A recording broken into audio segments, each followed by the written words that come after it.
All right, here we go. We're going to go ahead and do 21 through 24.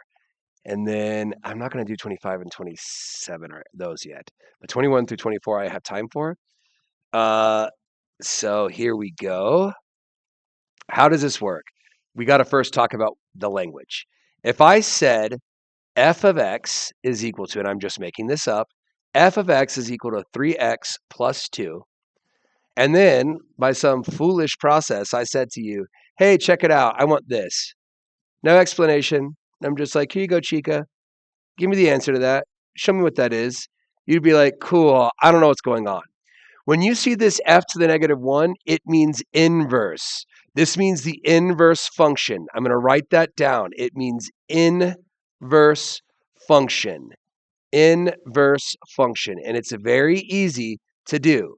Well, it can get hard, but setting it up is easy. Inverse function. This means inverse function. Why does it mean that? Because someone smarter than you and I decided it did. Inverse function. So, what do we mean by that? Well, let's go ahead and take a look at number 21.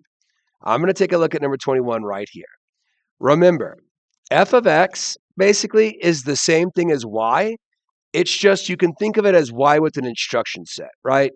Like this is y, but it has extra special instructions to it, but it still is y.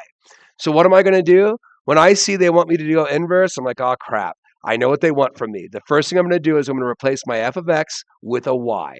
I'm going to plug that in as a y because they are the same thing, more or less. They're the same thing, more or less. It's just that f of x has instructions embedded into it. So now it wants us to give us the inverse of this function. Are you ready? Here's how you solve the inverse. It means switch the x and y. Switch the x and y. So you're going to rewrite the entire equation just like this. And now guess what you have to do? You have to solve for y. You want to get y by itself. So I want y on the left-hand side. So what do?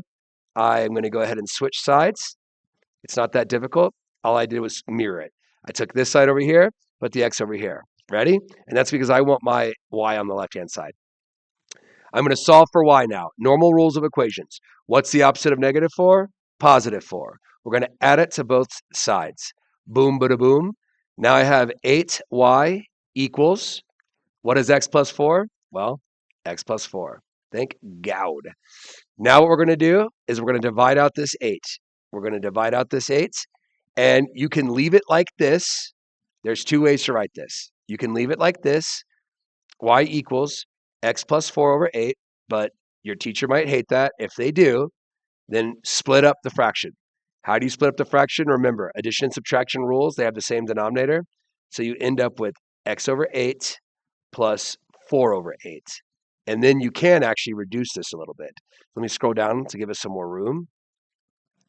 You can now reduce this. Do you see how 4 over 8 reduces down to 1 over half? I can divide this by 4, which gives me 1. I can divide this by 4, which gives me 2. So when it's all said and done, you end up with y equals x over 8, that doesn't change, plus 1 over 2. Okay, mister, that's great. Now what? Guess what? Now this is the inverse function. So how do you record your real answer? I'm going to show you how to record your full answer. You say the inverse function, we're going to replace this y now. The inverse function is x over 8 plus 1 over 2. That's how you write your answer. You switch the x and y, solve for y, and then switch out that y again for the inverse sign. And that's it. And there's some neat stuff with it. If you really wanted to see why it's neat, I'm going to show you. So let's take this first equation. You see this 8x minus 4? Let's go check it out.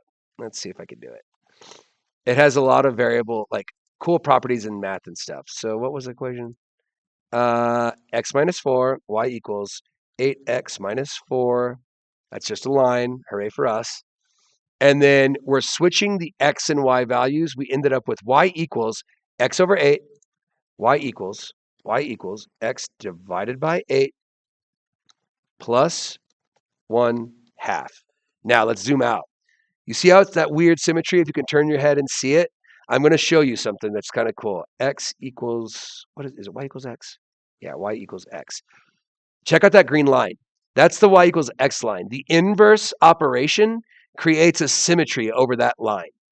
So when you're all said and done, you should be able to reflect over the line y equals x, and it should look like that. It gives you some cool stuff. So that's inverse. It basically goes around and switches x and y. What do I mean by that? Well, let's check out the blue. You see that point, -4, comma 0?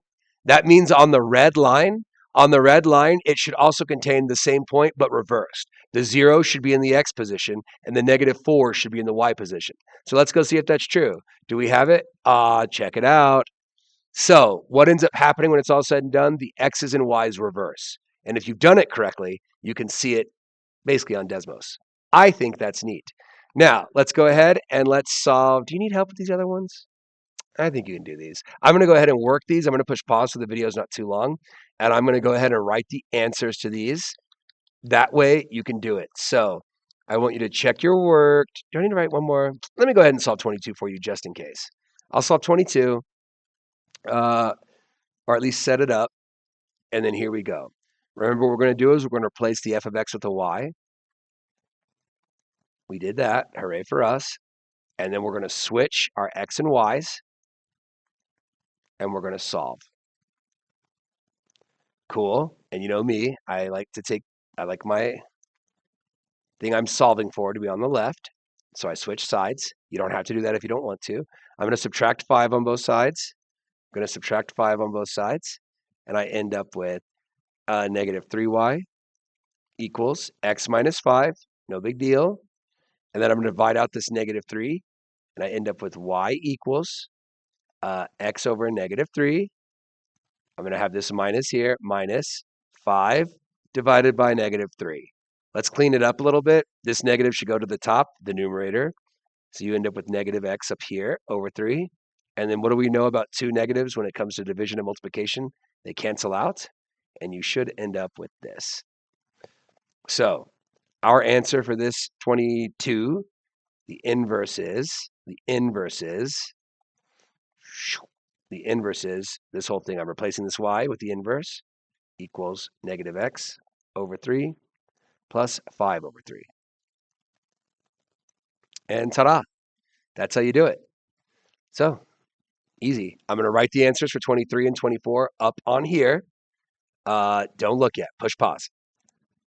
All right. I have put the answers up right here for those 23 and 24. And that looks good. I hope this helps.